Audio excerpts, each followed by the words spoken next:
Bonjour et bienvenue. Je suis ravi de vous retrouver pour ce webinaire consacré aux résultats du troisième trimestre 2024 de votre SCPI GMA Essentialis. Vous me connaissez désormais, je suis Alexis Pinson-Berthet, le responsable communication et marketing de chez Greenman Art. C'est un plaisir de vous accueillir aujourd'hui pour ce webinaire, le dernier de l'année. Nous espérons que vous allez bien et que vous êtes fin prêt pour cette dernière ligne droite avant la fin de l'année 2024 qui fut bien chargée. Donc, nous vous avons préparé une session riche en informations où nous aborderons évidemment les résultats trimestriels, ceux du troisième trimestre 2024. Et nous allons également aborder les évolutions économiques de nos deux marchés cibles que sont la France et l'Allemagne. Nous allons aussi parler de l'évolution de l'investissement immobilier dans ce contexte économique. Et nous vous réservons également quelques surprises à vous annoncer. Nous avons l'honneur aujourd'hui d'avoir parmi nous Abhishek Jha, président de Greenman Art, ainsi que Céline McCourt, gérant de la SCPI. Un grand bonjour à tous les deux. Bonjour Alexis, bonjour à tout le monde. Bonjour à tous. Donc commençons sans plus tarder par un aperçu du programme de ce webinaire. Donc, pour commencer, nous allons tout d'abord effectuer un point d'actualité tant au niveau de la SCPI que sur les tendances économiques qui influencent la France et l'Allemagne, comme je disais, nos marchés cibles. Ensuite, nous explorerons les évolutions de l'investissement immobilier au troisième trimestre et quelle place occupe le commerce, donc cette typologie qui est la nôtre dans la SCPI GMA Essentialis. Et ensuite, nous verrons aussi les actualités qui ont refaçonné le secteur de la grande distribution. Ensuite, Selima nous présentera les résultats opérationnels de la SCPI du troisième trimestre en se concentrant sur les performances du fonds. Et nous ferons aussi un récapitulatif des applications au niveau de notre stratégie. Quatre piliers, vision long terme. Ce sera aussi l'occasion pour nous de vous parler des quelques belles annonces qu'on a à vous faire. Donc, enfin, pour clôturer ce webinaire, nous évoquerons les prochains événements que nous organisons et comme par habitude, nous évoquerons également les améliorations de nos services en ligne. Je tiens à rappeler que la session de questions-réponses est à la fin de ce webinaire, mais la chatbox est déjà ouverte, donc vous pouvez y déposer vos questions. Donc nous y répondrons dans la mesure du possible. Et au cas où nous n'aurions pas pu la traiter, nous la ferons par mail individuellement. Donc voilà pour l'ordre du jour. On va tout de suite rentrer dans le vif du sujet. Abhishek, est-ce que tu peux nous parler de ces nouvelles que tu as annoncées à nos partenaires? Oui, bien sûr. Donc oui, on a travaillé sur plusieurs sujets depuis longtemps et on a ces quelques nouvelles à vous annoncer. La première bonne nouvelle, c'est que maintenant, GMA Essentialis, c'est une SCPI qui est certifiée article 9 SFDR. Donc, c'est des exigences les plus élevées de la taxonomie européenne. Et là, vous avez notre plan d'action qui est notre vision long terme avec ces quatre piliers, immobilier, énergie, ressources et réseaux. Donc immobilier, c'est simple, on a des critères très stricts pour sélectionner les actifs. On voit quelques centaines de millions d'euros de dossiers chaque année. Et aujourd'hui, on a sélectionné, et au cours des années, on a sélectionné les 14 actifs qui font partie de notre portefeuille aujourd'hui pour une valeur totale d'environ 58 millions. Euh, le deuxième pilier, c'est l'énergie. Donc, nous, quand on regarde les actifs pour acquérir, on voit aussi s'il y a des potentiels d'amélioration en termes de consommation énergétique. On travaille avec une filiale du groupe Greenman, qui s'appelle Greenman Energy, qui installe et qui gère les panneaux photovoltaïques et les hyperchargeurs. Donc avec eux, on a identifié un projet en Allemagne sur lequel les travaux ont commencé et pour l'installation des panneaux photovoltaïques qui seront finis d'ici la fin d'année 2025. À part ça, on a aussi les hyperchargeurs, le projet d'installation d'hyperchargeurs qui est en cours sur 3 sites en Allemagne qui seront aussi activés d'ici la fin du troisième trimestre 2025. Euh, Si on parle de ressources et réseaux, les deux autres piliers, c'est principalement les projets où on utilise les différentes technologies pour voir qu'est-ce qu'on peut déployer euh, dans nos actifs, dans notre portefeuille, pour améliorer à la fois la consommation énergétique, mais aussi améliorer l'expérience client, les clients de nos locataires. Donc, on utilise des data pour à la fois baisser le volume de consommation d'électricité, de gaz, de chauffage, etc., et euh, optimiser l'utilisation selon les horaires les plus importants, en utilisant évidemment de plus en plus d'électricité verte qui sera produite avec des panneaux solaires. Donc voilà, donc ça, ce sont des quatre piliers. C'est le côté opérationnel de ce qu'on souhaite faire dans le cadre de la gestion de nos actifs et notre SCPI dans les années à venir.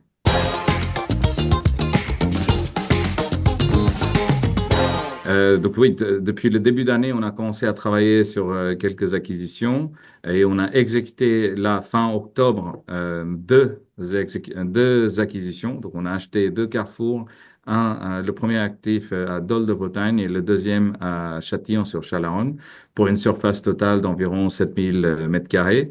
Et ce sont des Carrefour qui sont très importants et stratégiques pour Carrefour. On a des beaux longs de 12 ans avec 9 ans qui montrent leur intérêt, l'intérêt de Carrefour de garder, de rester dans ses actifs. Et le volume total d'acquisition, c'est environ.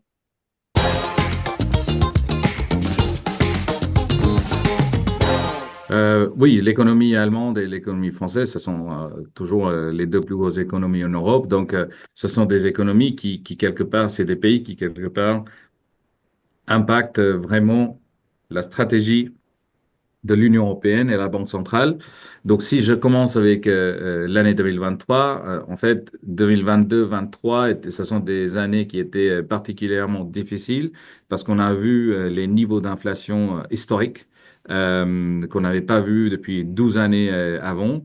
Donc, l'inflation générale en France et en Allemagne, c'était aux alentours de 6%, qui est très élevé. Et donc, la Banque centrale a pris l'initiative de monter les taux d'intérêt pour baisser, pour contrôler l'inflation. Donc, en gros, entre 2022 et 2023, le taux d'intérêt est passé de presque 0% à 4%. Donc, ça a ralenti l'inflation, mais ça a aussi ralenti le volume de transactions, les financements des projets personnels et professionnels. Et donc, c'était quelque chose qui était quelque part négatif pour l'immobilier aussi. Mais depuis le début d'année 2024, nous avions déjà vu quelques signaux positifs. Donc, on savait qu'il y aura une baisse de taux. Et donc, là, jusqu'à maintenant, en 2024, on a vu trois baisses de taux d'intérêt. Donc, le taux d'intérêt aujourd'hui est passé de 4% à 3,25. Nous, notre vision à l'interne, c'est vraiment que c'est une tendance qui va continuer et on pense qu'il y aura au moins une ou deux baisses encore d'ici la fin d'année ou en début d'année prochaine. Et ça, quand on regarde ça avec l'inflation et la consommation des ménages, on voit que l'inflation est largement contrôlée aujourd'hui et il est aux alentours de 2%, qui est tout à fait un niveau correct d'inflation. Et on voit que la consommation des ménages continue à augmenter, continue à croître en France et en Allemagne et dans la zone euro en général. Donc ça montre que les économies sont toujours très solides. Le niveau de chômage en France et en Allemagne est assez stable. C'est resté stable pendant cette période difficile. Donc voilà, voilà, ce sont des deux économies qui sont très fortes et résilientes. Et on a toujours la conviction que ce sont des deux marchés qu'on doit cibler et on doit continuer à acquérir et créer le portefeuille de GMA Essentialis.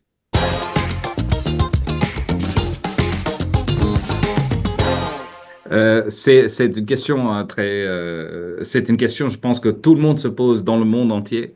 Euh, il a promis beaucoup de choses aux Américains pendant sa campagne, donc je pense il va tout à fait suivre quelques promesses qu'il a fait aux Américains. Il va peut-être aussi augmenter les tarifs et tout ça. Il va il va rendre un peu, il va essayer de travailler dans l'intérêt de l'économie européenne. Donc, il va favoriser la production locale et tout ça. Je pense que ça sera le cas. À quelle vitesse, avec quelles conditions, on ne sait pas encore. Donc oui, donc globalement, il y aura des changements géopolitiques qui vont arriver, c'est sûr. Mais aujourd'hui, c'est très difficile de le dire de quel niveau, à quel point ça va impacter l'économie européenne. Mais voilà, je pense que tout le monde se prépare déjà. Ceci dit, nous, dans notre typologie d'actifs, la base de notre stratégie qui est basée sur la capacité ou le besoin de manger de 150 millions d'habitants en France et en Allemagne, ça va pas changer. Donc, globalement, nous, on est dans un secteur qui est quand même très résilient.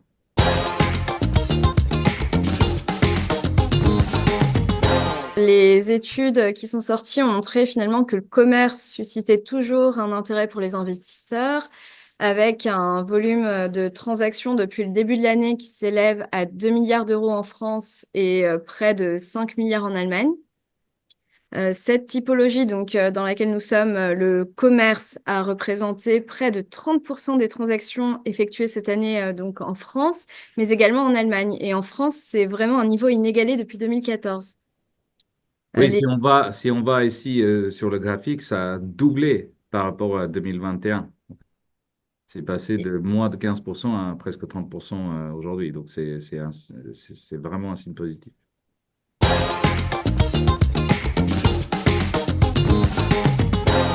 Le secteur de la grande distribution reste toujours très dynamique, très concurrentiel et très concentré, comme on le voit ici sur le tableau. Aujourd'hui, et comme toujours, depuis plusieurs années, il y a les 5 premières enseignes en France et en Allemagne qui ont presque 75% de part de marché. Donc, c'est un secteur très concentré. Et on voit que les acteurs, ils continuent à essayer de faire croître leur part de marché en faisant des acquisitions externes. Cet été, on a vu que Carrefour a acquis un portefeuille de Cora et Match, et ils ont pris des parts de marché avec ça. Il y a Intermarché qui a aussi annoncé cet été, en début d'année, et exécuté cet été l'acquisition des magasins, ex-magasins de Casino. Et donc ça montre, ça confirme quelque part notre raisonnement aussi, que vu que le parc, le stock total des supermarchés est limité, parce qu'aujourd'hui en France et en Allemagne, c'est compliqué de construire un nouveau supermarché de 3-4 000 mètres carrés, et les acteurs qui sont les leaders, pour continuer à prendre de parts de marché, ils achètent les magasins. Donc ça montre quelque part leur besoin de cash, ça montre quelque part leur volonté de continuer à croître dans ces deux marchés.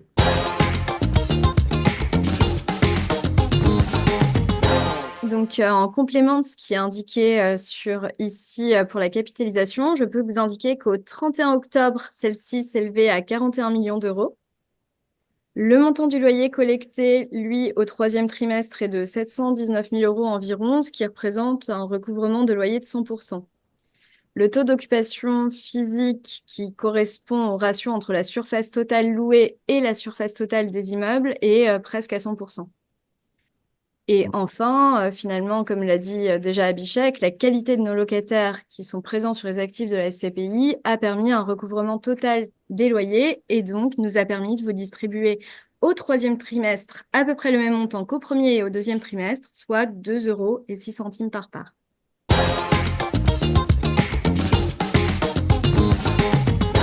Comme nous vous l'avons indiqué tout à l'heure, nous avons déjà fait 2 acquisitions en Bretagne et en Auvergne-Rhône-Alpes au 30 octobre et 2 nouvelles acquisitions sont prévues dans l'ouest de la France également d'ici la fin de l'année ou au plus tard sur le premier trimestre 2025.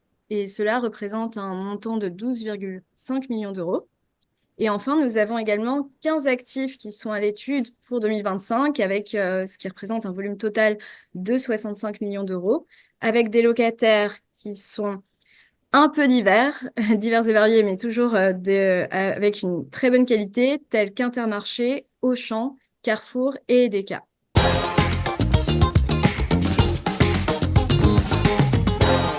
Oui, elles sont principalement en off-market et nous sommes en échange justement direct avec les vendeurs sur les actifs qui sont étudiés.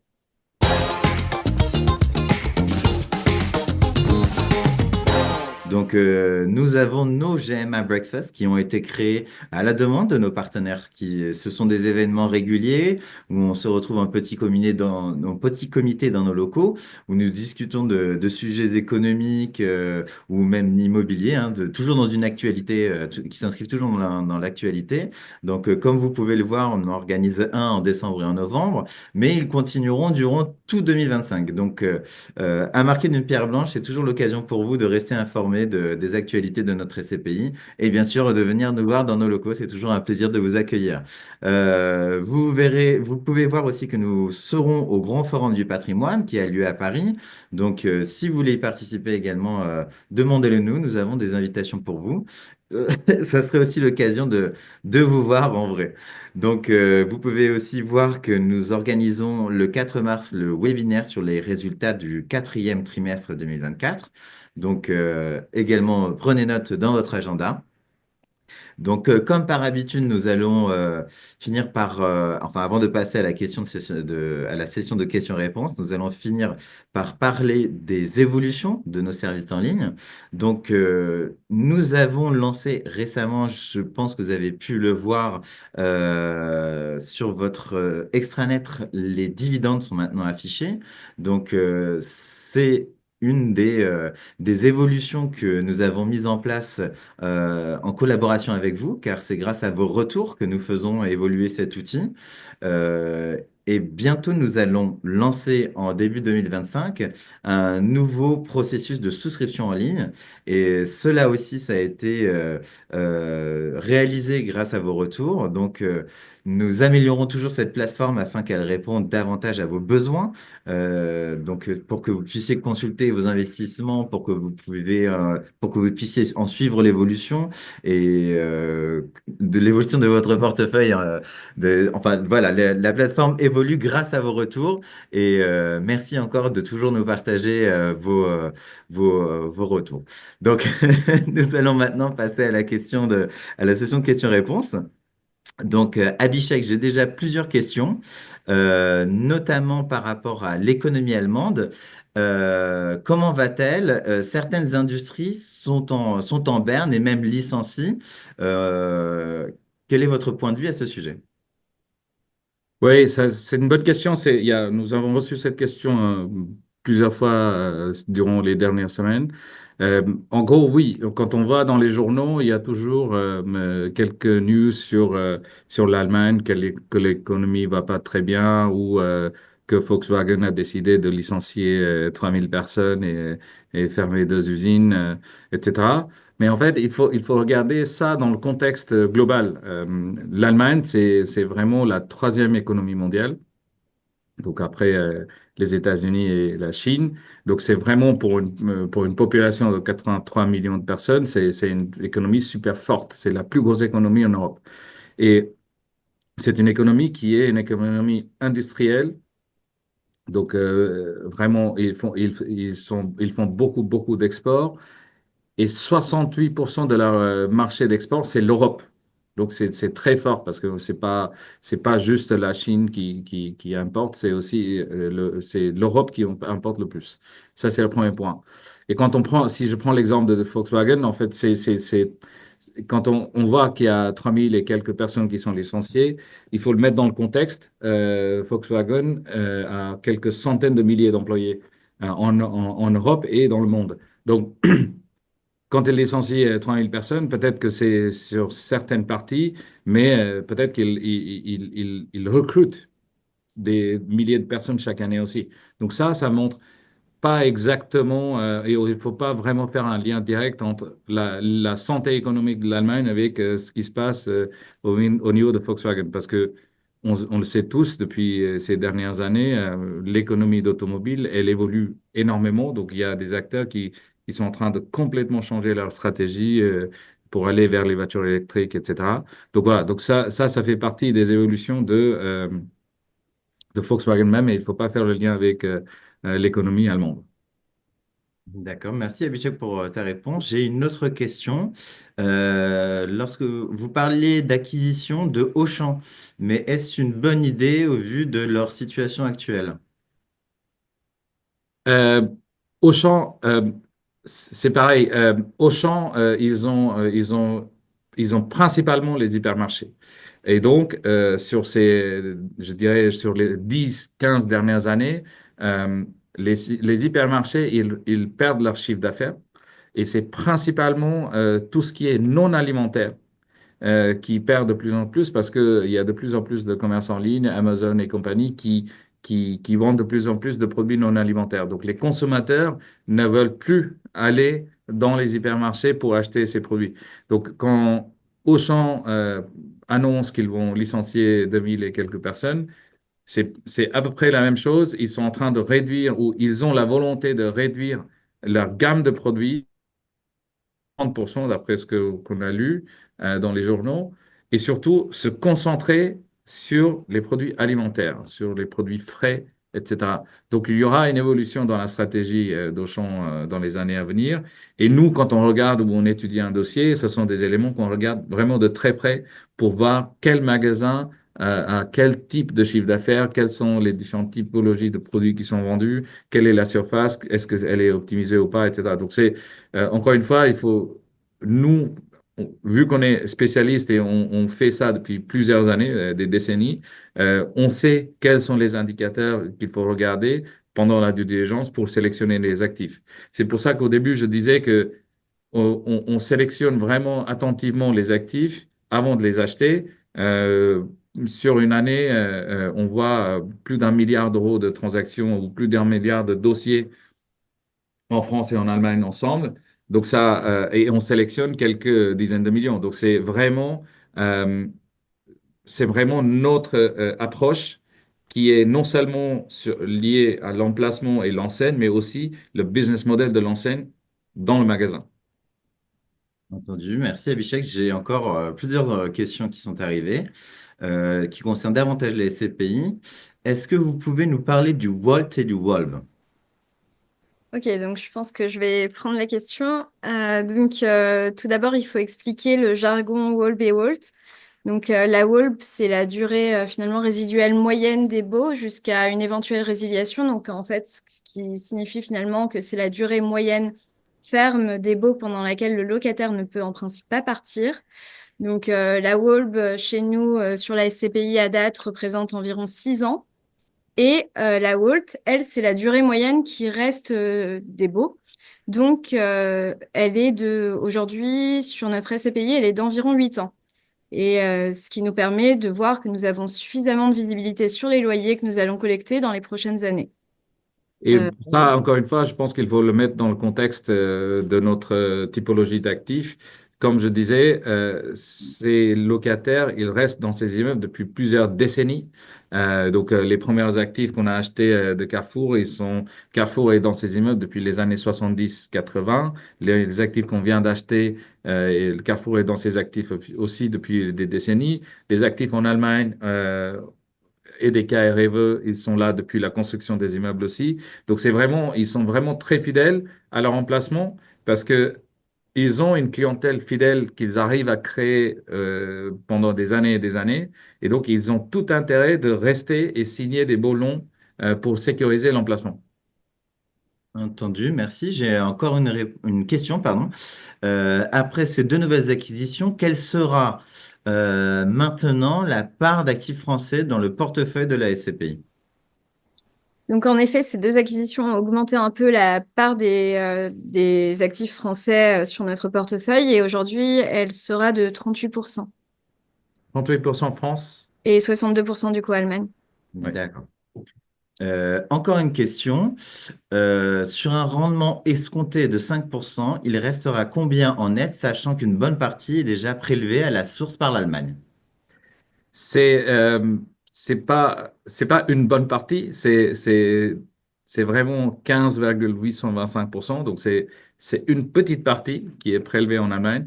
Et donc là, pour 2024, le rendement qu'on affiche, c'est vraiment le rendement net de fiscalité étrangère. Donc c'est vraiment net de fiscalité étrangère. Et évidemment, au fil des années, en fonction de l'évolution de notre portefeuille, ça va changer. L'écart pardon, la provenance de loyer, elle va changer en fonction de notre portefeuille, la croissance de notre portefeuille dans les deux pays. Bah, entendu. Merci beaucoup. Nous n'avons plus de questions, je crois. Bah écoutez, merci Abhishek, merci Selima pour vos explications et votre présence aujourd'hui. Chers partenaires, nous vous remercions également pour votre présence et pour votre participation toujours active à ce webinaire. Celui-ci sera bientôt disponible en replay. On ne manquera pas de vous le partager, que ce soit sur nos réseaux. Vous pourrez aussi le consulter sur vos plateformes et la partager à vos associés. Merci encore pour votre confiance continue et à bientôt pour un prochain webinaire. Merci Merci. beaucoup. Au revoir. Merci à tous. Bonne journée.